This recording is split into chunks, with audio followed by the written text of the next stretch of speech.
আসসালামু আলাইকুম। তো অনেকদিন পর ছেলেকে নিয়ে বসলাম। বাহিরে প্রচুর গরম, তাপমাত্রা অনেক হাই, তো বাসাও অনেক গরম। যদিও আজকে শুক্রবার, বাসা থেকে বের হয়ে নেই, অফিসে যাওয়া হয় নাই। তো ছেলেকে নিয়ে বসলাম। এখন সারাদিন অনেক সাবজেক্ট পড়িয়েছি, তো এখন অঙ্কটা ধরবো। অঙ্কটাও বরাবর একটু কম ধরা পড়ে। তো তুমি আমাকে অঙ্ক ধরবা? হ্যাঁ এখন ইয়া, হ্যাঁ এখন তোমার এই অঙ্কটা এখান থেকে শুরু হবে। 9 নম্বর অঙ্ক শুরু হবে। ছেলের বয়স 15 বছর, মায়ের বয়স 48 বছর।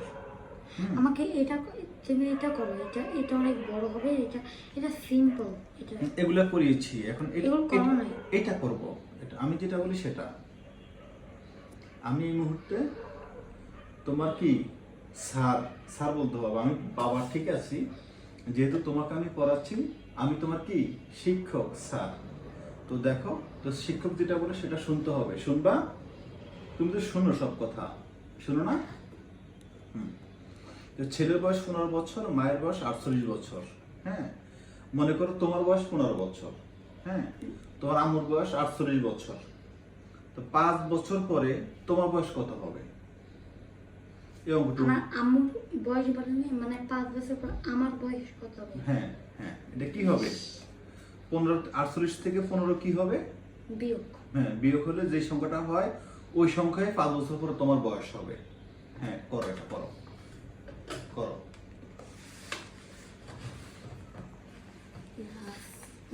এই যে অঙ্ক,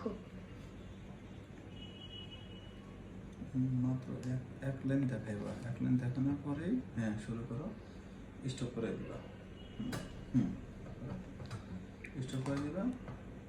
তারপর আবার নতুন করে আবার বুদ্ধি করবো।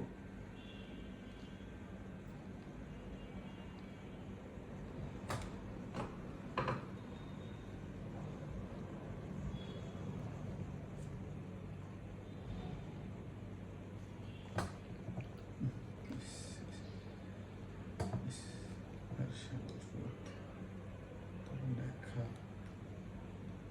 আগের ভাষা লেখা দেখলে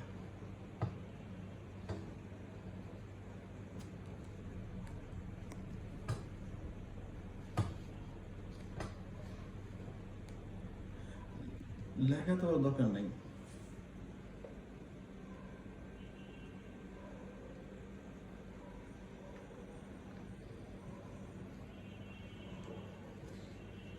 লেখা তো আর দরকার নেই। অঙ্ক করতেছে, হ্যাঁ কেটে দাও। লেখা তো আর দরকার নেই। আর যে লেখা দুই টাকা থাকে। মায়ের বয়স লেখা টুকটাক উপরে রাখলাম, নিচে উত্তর। এইভাবে হবে।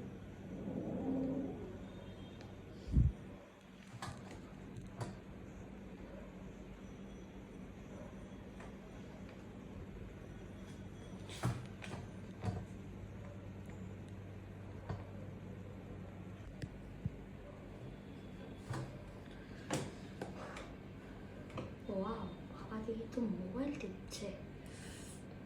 আমি এবার একটা সুযোগ পেয়েছি। দেখি কতটা রান করলো। জোরে কেটে দাও, কেটে দাও। ইয়া, 11টা 12টা 4, 10 বলে 43। আমি তো যারা বল করে তাদেরই তো, কারণ তারা হলো বাঙাল। আহ, কি শান্তি।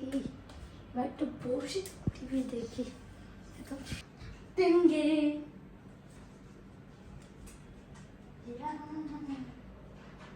কিরে, ওর কোথায় গেল?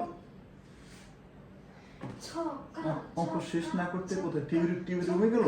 ছক্কা ছক্কা এত বড় দুষ্ট, আমাকে রেখে ও চলে গেল। আচ্ছা দেখি। ছক্কা ছক্কা ছক্কা ছক্কা ছক্কা। ও তুমি কি করো এখানে? সরি, হ্যাঁ? তুমি কখন আসলা?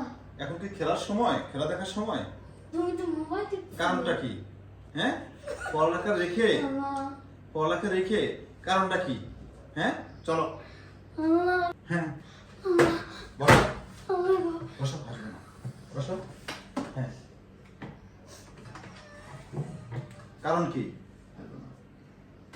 কারণ কি যে আমি যে খেলার সময় যে তোমাকে অঙ্ক অঙ্ক করতে গেলাম, অঙ্ক দিয়ে যে আমি এখানে বসলাম, তুমি হঠাৎ করে তুমি খেলা দেখতে গেলে, কারণটা কি? তুমি তো এখানে বসেছিলে, তুমি তো এখানে বসে মোবাইল টিপছিলে, তাই দেখেছিলাম। এরকম। চলে ওকে।